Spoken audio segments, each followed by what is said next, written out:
O que caracteriza a visão remota? Tem esses 5 protocolos chaves. Lembrar, a visão remota foi desenvolvida num instituto de pesquisa científica.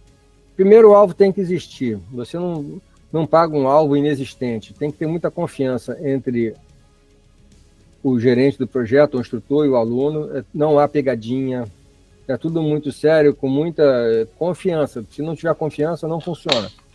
O alvo tem que ser pré-definido. Você não começa, como a Laura falou, você não começa a visão remota do nada. Você define o objeto de interesse e vai atrás desse objeto de interesse para obter informações a respeito dele. O terceiro você tem que estar cego para o alvo, né? Então, o visualizador não sabe o que é o alvo, nem a sua natureza, nem a sua identidade. Se puder mostrar de novo aqui, porque a Laura fez um barulhinho. Agora sim, obrigado. Tem que falar para ele. O outro é registro de resultados. Só vale o que está escrito. Ou está gravado em áudio ou gravado em vídeo. Acontece muito a pessoa fazer a sessão, quando revela o que é o alvo. Ah, mas eu vi isso na sessão, eu vi igualzinho. Colocou no papel, não coloquei não, então não vale, só vale o que está escrito. Sim. Tem que registrar o resultado.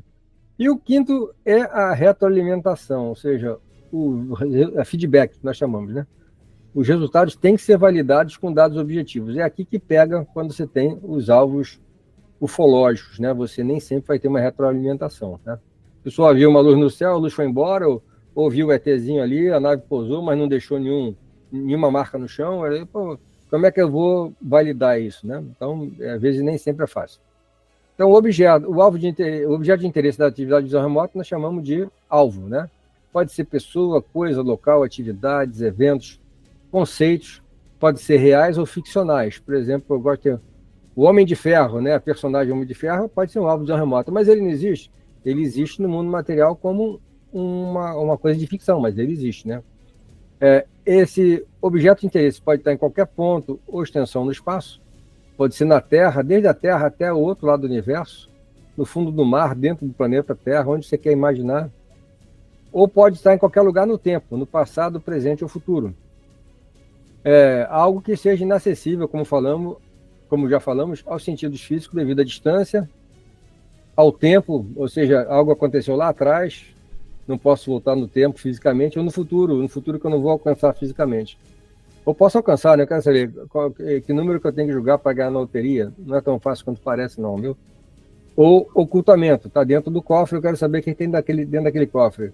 O que tem debaixo da terra, né? Onde é que está o esqueleto do dinossauro? Onde é que eu devo procurar por aquele tesouro do pirata Barba Negra? E assim por diante. Vamos lá. Pode passar, por favor. Aí você tem a diferença entre alvos concretos e alvos esotéricos, né? O alvo concreto é algo que você sabe que existe e você vai conseguir, de alguma forma, validar os resultados da sua sessão de visão remota. Você tem feedback. O alvo esotérico, você tem feedback parcial ou não tem feedback nenhum. Então, algo que você sabe que existe ou presuma que existe, um alvo real ou presumido, para o qual não existe ou não vão existir dados de feedback, ou você não vai ter acesso a esses dados, né? Ou seja, você vai fazer a sessão depois. O dado existe, o feedback existe, mas você nunca terá acesso. Pode ser por ser um caso policial, né, em segredo de justiça, pode ser algo que seja segredo militar, segredo industrial, que já entra na parte ética, né? Mas você não vai saber o feedback, né? Não vai ter feedback daquilo. Pode passar, por favor. Aí, como nós não temos contexto, né, vamos falar rapidamente. A chave da visão remota para dar certo é descreva, não identifique. Descrever quais são as reações físicas, sensoriais, emocionais, com a percepção de tamanho, posição, orientação em relação a mim, que aquele alvo projeta no meu subconsciente. Quais são os atributos do alvo? Identificar significa dar um rótulo, dar um nome, né? Eu sou o Jay, ela é a Laura, né? Você é o Cleito, cada um é um rótulo para uma série de características que estão embutidas dentro daquela caixa, a caixa que contém os atributos do alvo. Então, são nomes substantivos. Se você for identificar, vai dar zebra. Pode passar, por favor. Vai dar tudo errado.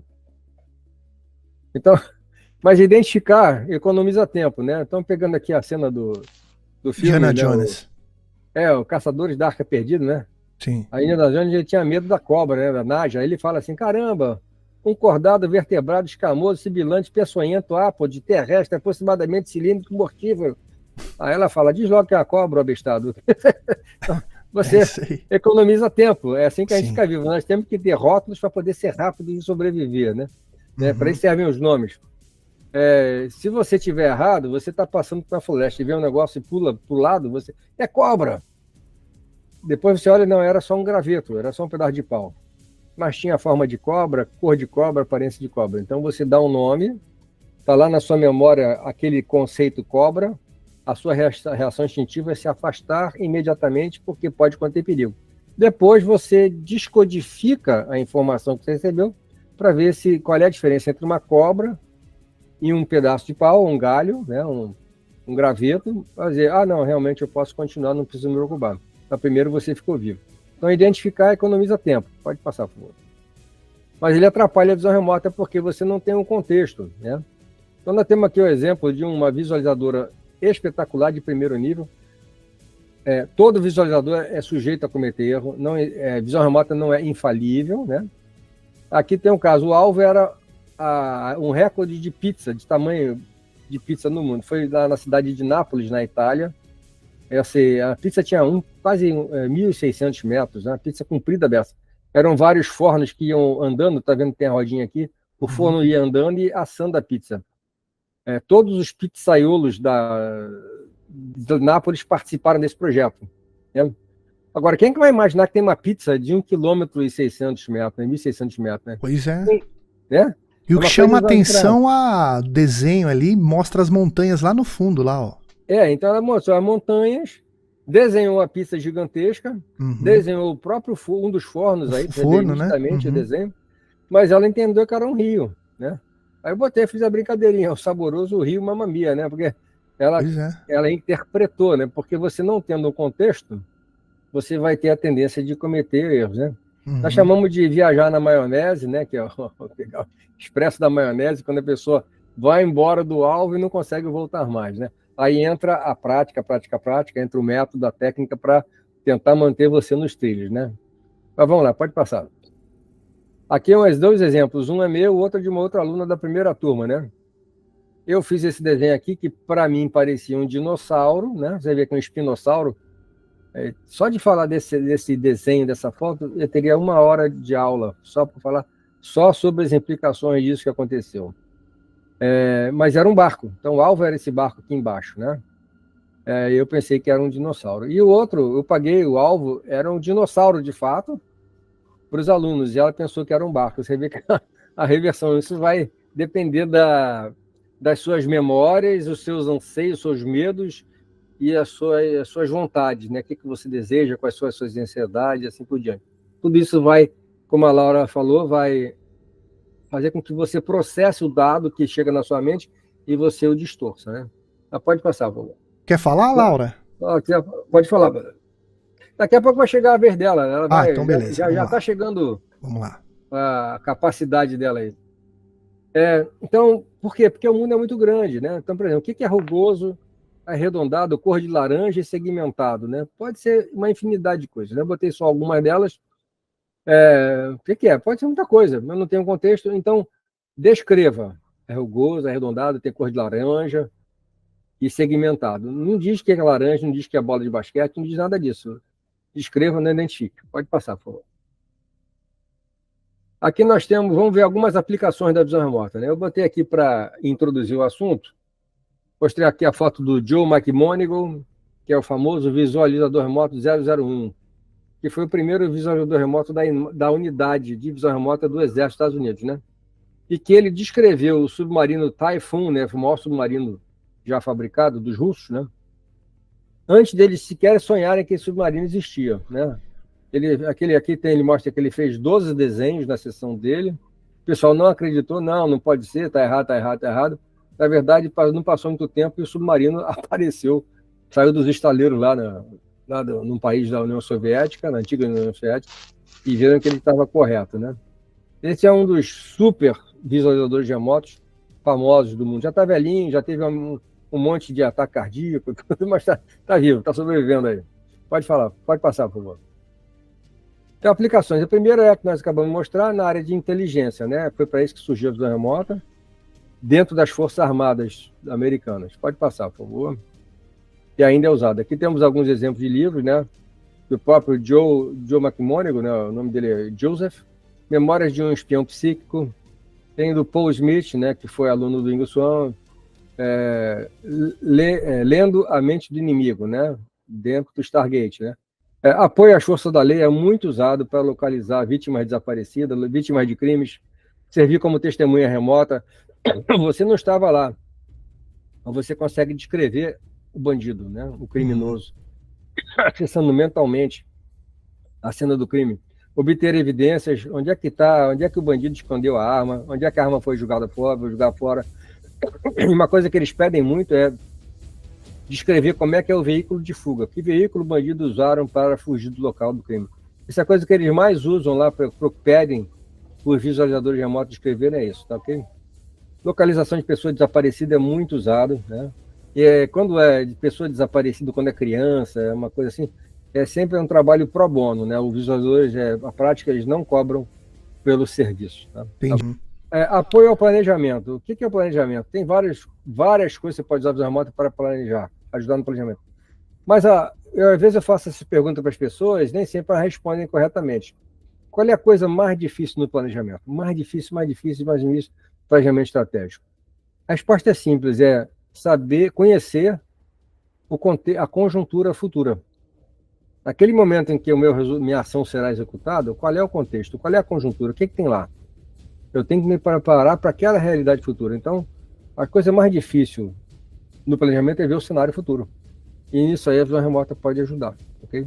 Vamos lá, pode passar, por favor. Exploração, né? Então, é muito usado para exploração arqueológica, paleontologia, história. Se você pensar, vamos lá, vamos passar aqui. Aqui nós temos o famoso, quem não conhece ainda, nunca ouviu falar do Olho do Saara. É algo maravilhoso lá na Mauritânia, na África. Está aqui o mapinha aqui que eu coloquei. E existem várias pessoas que estão identificando o Olho do Saara como o centro da civilização atlântica, né? Como se fosse a capital da Atlântida há milhares e milhares de anos atrás, né? Tem várias coisas que sugerem que isso possa ser possível. E eu sou um dos que acredito que realmente as sugestões que estão ocorrendo aí, aparecem muita coisa no YouTube, fazem sentido. Mas vamos lá. Aqui, obviamente, é uma sessão de visão remota básica. Não houve... Vocês vão ver. Deixa eu mostrar o que vai acontecer aqui. Aqui está uma foto, uma imagem, a mesma imagem satélite já processada para mudar um pouquinho as cores. Mas o fato é que a pessoa viu, tem um obelisco no meio, explosão de luz, outra viu um olho, realmente, daí o olho do Saara, pode passar. O povo jorra sangue para todo lado, ou seja, dá a entender que parece que pode ter havido um cataclismo no passado, né? Que acabou com a Atlântida, então é uma coisa interessante. Pode passar, por favor. Aqui surgiu esse desenho, de onde é que essa pessoa... Esses trabalhos são de vários visualizadores, tá?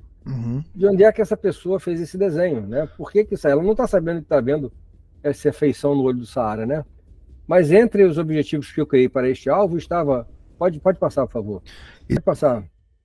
Aqui nós temos aqui o... James Cameron. O alvo era o James Cameron, mas um evento importante na vida dele foi o recorde de mergulho em profundidade que ele estabeleceu em 26 de março de 2012, quando ele atingiu o fundo das fossas das Marianas, a parte mais profunda conhecida dos oceanos, né? Com um submarino desenvolvido especialmente para este fim, né? Ok, pode passar, por favor. E aqui nós temos uma sessão que a Laura Freire fez, né, desse alvo. Então, aqui... Quando eu falo a sessão, aqui são só desenhos, né? A sessão é algo mais completo. Você escreve bastante, faz vários desenhos, ocupa várias páginas. Você tem sessão que pode gastar 10 páginas, outras 20, 30, 40. Uma sessão que chega a 70 páginas, 77 páginas. Tem sessão que vai a 150 folhas. Então, é algo bem profundo. O remoto não é só esse desenhinho aqui, mas é só para mostrar o poder da coisa e a capacidade, nada melhor que o desenho, né? Da visualizadora. Aqui, essa área que está destacada em retângulo, com retângulo amarelo aqui embaixo, à direita, você vê como é que é o perfil que a Laura desenhou, né, do fundo do mar, que é igualzinho aqui com esse perfil que está nessa foto. Aqui é uma vez assim, é uma representação com aberração vertical, chama-se aberração vertical, que a imagem é propositalmente ampliada na vertical, né? O perfil correto está naquele retângulo horizontal ali em branco, no lado inferior direito da imagem de baixo, né? Do diagrama. Sim. Mas veja só como é que ela fez o alvo, o que ela descobriu. É uma sonda, tem um termômetro, objeto metálico, tem pessoas dentro, né? Um ambiente aquoso, e assim vai. Quer comentar alguma coisa, Laura? Fique à vontade, por favor. Eu lembro quando você fez contato no WhatsApp, né? Empolgado, gritando, né? Por conta da proximidade do alvo, né?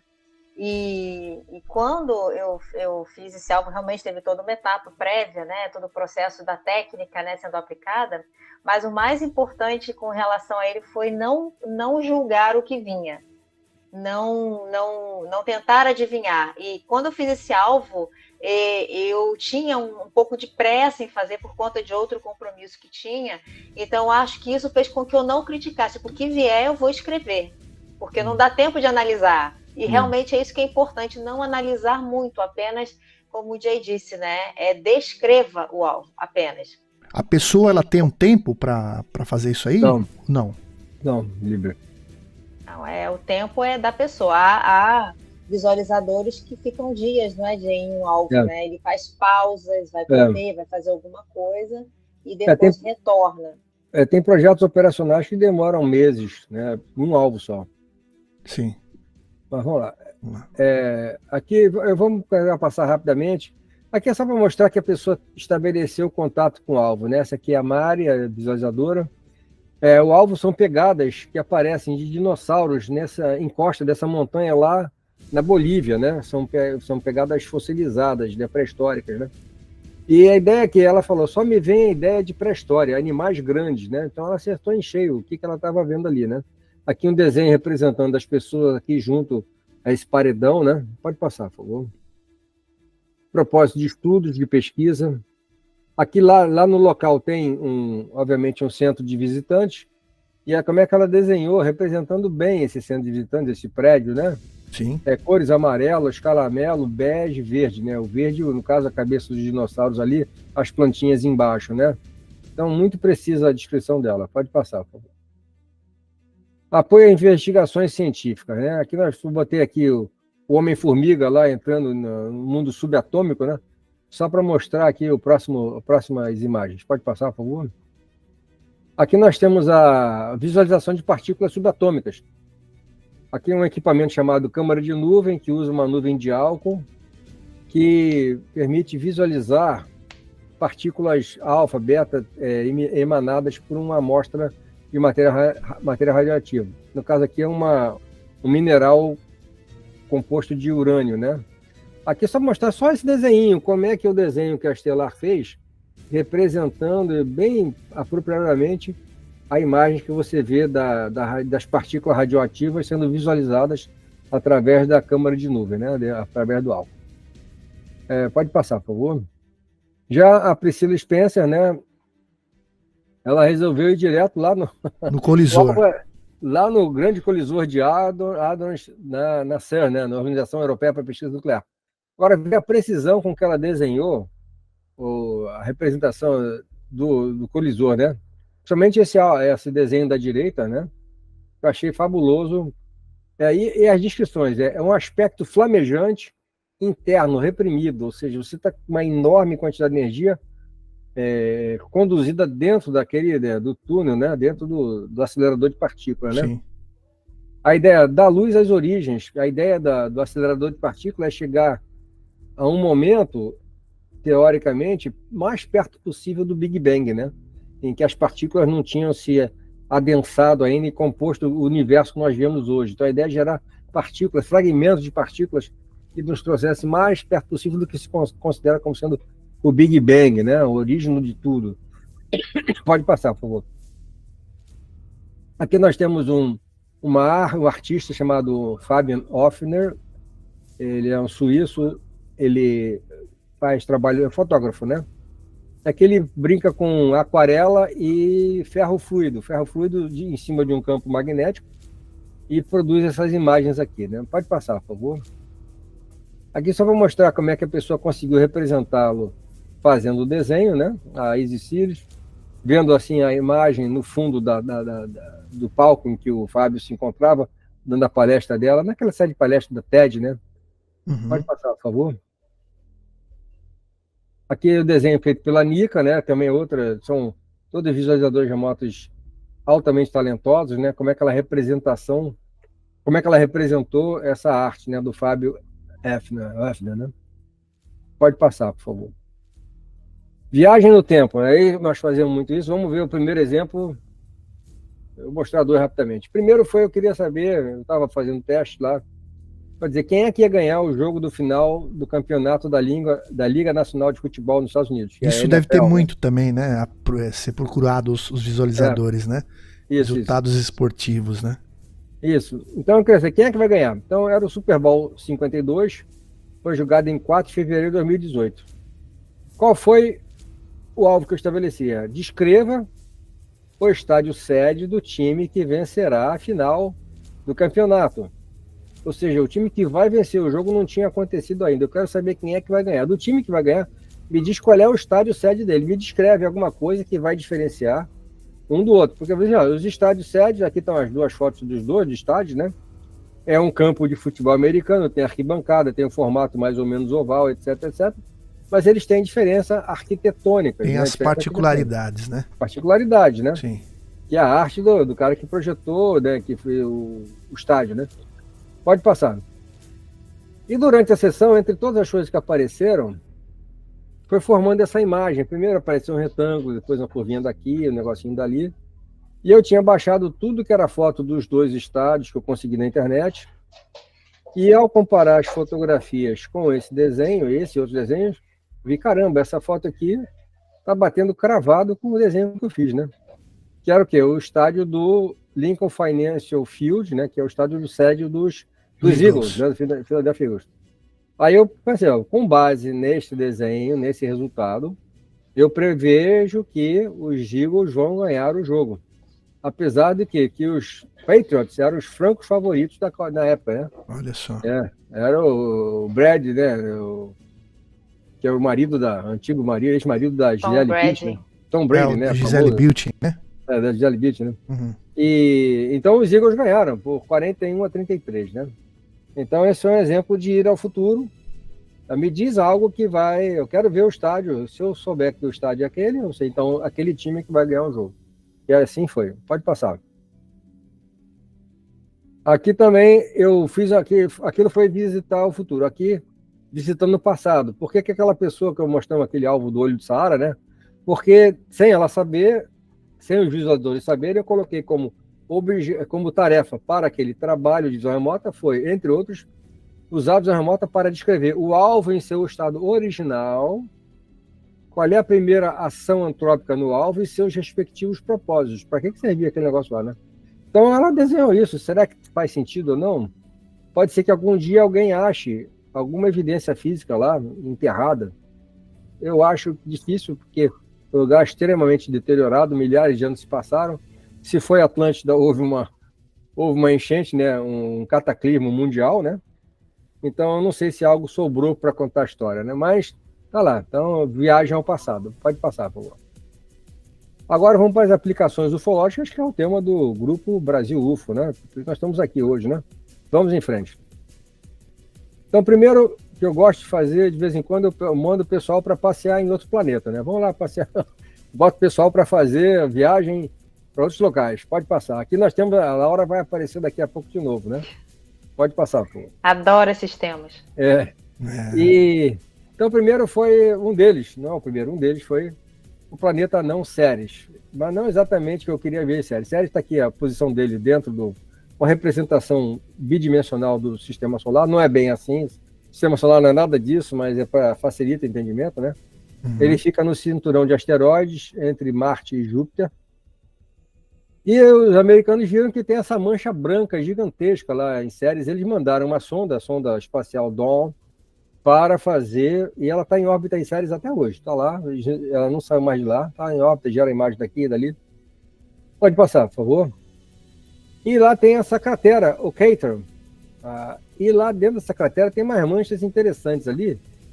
Eles dão um nome em latim, Cerealia facula. Cerealia vem a palavra Ceres também, né? Que tem o deus Ceres, né? Tem da fartura, etc. E Vinalia facula, né? Facula é ponto brilhante. Facula é pontos brilhantes. Vinalia é de vinho, né? Pontos brilhantes de vinho. Mas por que vinho? Porque está associado a Ceres, né? Ceres, cereais, vinho. Basicamente isso aí. Vamos lá. Pode passar? E lá nessa Vinalia facula tem essa imagem de alta resolução que tem essa forma que é quadrangular, quase quadrado, pode ser retangular. Falei, cara, isso aí tem que ser artificial, não é possível que seja natural.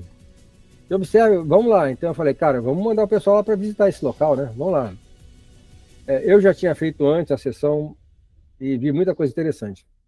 Aqui nós temos a Estelar, também uma da equipe da Stargate Brasil. Esteve afastada um tempo, agora voltou. E ela encontrou forma triangular lá. Depois eu vi que tem uma forma mais ou menos triangular, identificada na imagem da sonda da NASA, né? Identificou o buraco, identificou água caindo, pedras e rochas. Pode passar, por favor. Aqui a Arcturus Pérola, ela já encontrou outras coisas lá, já encontrou alguns seres biológicos, alguma biologia lá, sorridente, pessoa com a dor no dente, de pele escura, morno branco, marrom, liso, algumas coisas muito interessantes. Descreveu bem o terreno. As imagens da NASA, dessa sonda, são pancromáticas, né? Você não diferencia cores, tudo é preto e branco ou cinza, né? Mas ela identificou cores, então você reconhece coisas que dá para ver na imagem e vai além, né? Ó, tem cor branco, tem bege, tem marrom, tem vermelho. É muito interessante isso, né? Eu falei, cara, a gente está acostumado a ver essas imagens, pensa que está tudo em preto e branco. Não, lá tem cores também, né? Sim. Mas o que surpreende é você ver isso. Ela vê que ela viu um lago ali, tá vendo um buraco ali com água, representou redonda como algo circular, né? Basicamente. Mas com seres ali perto. Pode falar, pode passar, por favor. Já a Usha, ela viu como se tivesse um local lá, com casa, com passarela, com prédios, uma praça. Drinks. Está viajando? É possível que esteja viajando. Pode ser que não tenha nada disso lá. Porque elas não sabiam que o alvo era outro planeta. Ela está recebendo informações, pode estar interpretando Sim. e traduzindo a coisa do planeta Terra. Então isso pode estar tudo errado. Por isso que a visão remota, para alvos sem feedback, tem que ser tratado com muita reserva e cuidado. Não é verdade absoluta, nunca, ok? Pode passar. Aqui também a mesma Usha, ela mostrando aqui uma passarela do lado do lago lá, aquela área aquosa, né? A Estelar, novamente, ela fala, eu me vejo num lugar observando um geyser, né? Um pouco mais alto do que eu, não tem movimento. Entrando mais na imagem, é como se fosse difícil respirar, tá pegando a atmosfera do local, né? Uhum. Pode passar. Aqui nós temos, então, aqui a imagem, o que a Laura desenhou. Ela fez um desenho em perfil daquele local, né? Que tem aproximadamente 645 metros, mais ou menos 45 de largura, com base na medição que eu fiz na imagem. Então, e lá dentro desse corpo d'água, ela identificou um objeto lá dentro, ó, relativamente grande. Tirando proporcionalidade, esse objeto teria mais de 100 metros de comprimento, né? Uhum. Qualquer que seja a forma dele, a dimensão, essa dimensão que está sendo vista aqui, né? No desenho que ela fez. Pode falar, Laura, se quiser comentar, acrescentar algo. É interessante que nesse caso, durante a sessão de visualização, eu via como se estivesse no local e com imagens, né? Então era um galpão grande, com esse formato quadrado, e um tanque, como se fosse um tanque, né? Algo com líquido dentro, e era algo que tinha uma utilidade. Então eu descrevi água turva e com seres dentro, alguma coisa como se tivesse afundado, né? Lá. Então, às vezes, a visualização ela vem com imagens, às vezes ela vem com sentimentos, com emoções, com sensações. É como um quebra-cabeça sensorial que a gente vai, como se estivesse fazendo um download de alguma forma, né? Acessando as informações. E é interessante isso que o Jay falou, né? Que quando alguns alvos não tem como você confirmar se aquilo que foi visto é ou não é. É tudo na base das pistas e de como o conjunto de visualizadores converge ou diverge das informações. Por isso a importância do treino, né? Porque imagina que o visualizador ele consegue ter, um exemplo, tá? 90% de acertos em alvos verificáveis. Se ele tem 90% de acerto em alvos verificáveis, a possibilidade de que o nível de acerto dele em alvos não verificáveis seja alto também, né? Dependendo do tipo de alvo que o visualizador tenha mais facilidade, né? Então, isso faz, o volume de treino faz com que o visualizador possa ter mais garantias ou mais tranquilidade quanto ao nível de acerto dele. Então, nesse caso especificamente, teve muita convergência de informações. E eu, particularmente, eu tive a experiência de estar lá dentro, de como se eu estivesse dentro do ambiente, voando ali dentro e vendo os objetos que estavam lá. Legal, muito bom. E normalmente quando você tem um alvo operacional, isso que a Laura falou, no alvo operacional você não usa um visualizador só, você usa mais de um, justamente para ter isso que ela falou, de convergência de dados, né? Sim. Então, vamos lá. E cada um aproveitar o potencial, o que cada um é melhor naquela área, você aproveita os resultados em que aquele visualizador é melhor. Então, você compondo vários visualizadores, você obtém um resultado de altíssimo nível. Eu vou passar aqui é uma sessão, tem várias informações. Aí, o que eu fiz? Falei, cara, eu quero saber o que é esse objeto que a Laura viu dentro do lago, dentro daquele tanque, né? Daquele tanque gigante lá quadrado. Aí eu paguei outro alvo, sem elas saberem, sem os alunos e alunas saberem, né? E na época eram só alunas. Aí elas fizeram. E a Arcturus Pérola, ela chegou a esses resultados interessantes. Achou novamente biológicos lá. Eu não vou ler isso aqui, mas tem só para mostrar que são várias folhas, tá? Pode passar, por favor. Tem mais folhas lá, aqui. Energética, etc. Aí aqui. Ela desenhou bem o que estava na imagem da sonda espacial da NASA, né? Uhum. E pode passar. Ela desenhou bem, representou bem a forma da cratera, né? Destacando alguns elementos dentro dela, da cratera Okator, né? Pode passar. E viu o lago lá como água quente, lá identificou um vulcão que fica lá no meio da cratera, né? O Cereale Facula. Pegajoso pegajoso, acho que frio, mais do que um, tá mais do que um. Ela viu mais de um ser, e já não mais como ela tinha visto antes, aqueles humanoides. Ela viu esse ser que nós chamamos aqui de um jeitão de reptiliano, ou seja lá o que seja, né? Sim. Mas ela descreveu esses discos girando ali, se deslocando com alta velocidade, que parece, para mim, isso tem a ver com aquele objeto que a Laura viu dentro do tanque, né? Sim. Mas pode passar, por favor. Novamente, o agroglifo, que é outra coisa. Vamos explorar uma situação. Nós estamos aqui falando de aplicações ufológicas, né? Será que esse agroglifo é feito por alguma outra entidade extraterrestre, alguma nave, o que seja? Então, quando eu faço um alvo de caráter operacional, eu especifico tarefas para o visualizador cumprir, né? Sem ele saber. É o que vai surgir na sessão. Pode passar, por favor. O famoso, aqui, investigação ufológica, o caso Mara Fator, né? Vamos passar, por favor. Isso aqui são fotos do livro dela. Aqui é uma descrição da tarefa que estava associada a esse alvo, né? Estavam associados. Então, você vê, o que eu quero saber? Eu nunca, em momento algum, só um detalhe, né? Duvidei da veracidade da experiência, né? Eu não fiz a sessão para dizer, será que ela está falando verdade ou não? Não. Eu li o livro, eu falei, cara, isso aqui é muito legal. Vamos investigar para tentar esclarecer um pouco mais, né? Então, eu perguntei, né? Você vai usar a visão remota para descrever o local ou locais onde ela esteve durante o acontecimento. Lembrar que ela teve um lapso de tempo, né? Um tempo lá que ela não sabe o que aconteceu. Escrever o alvo, o acontecimento, o que aconteceu de fato, né? Quem participou, além da própria Mara, ou seja, se teve outros seres, quem estavam lá, né, se houve possíveis participantes, que comunicações foram estabelecidas durante esse acontecimento? O que fez a Mara perceber isso como sendo algo extraordinário, né? Para ela foi algo extraordinário. Por que ela percebe isso, né? Pode passar, por favor. Qual é a possível origem, causa, motivos, intenções e propósitos, se houverem, outros significados pertinentes a isso acontecer? Por que aconteceu isso, né? Será que teve algum propósito, algum motivo, né? Os efeitos físicos e emocionais de outra natureza que ela experimentou durante ou depois do acontecimento, e outras informações de interesse que pudessem ajudar a esclarecer o acontecimento, corrigir algo que ela tenha interpretado errado, completado lacunas de coisas que ela não sabe, né?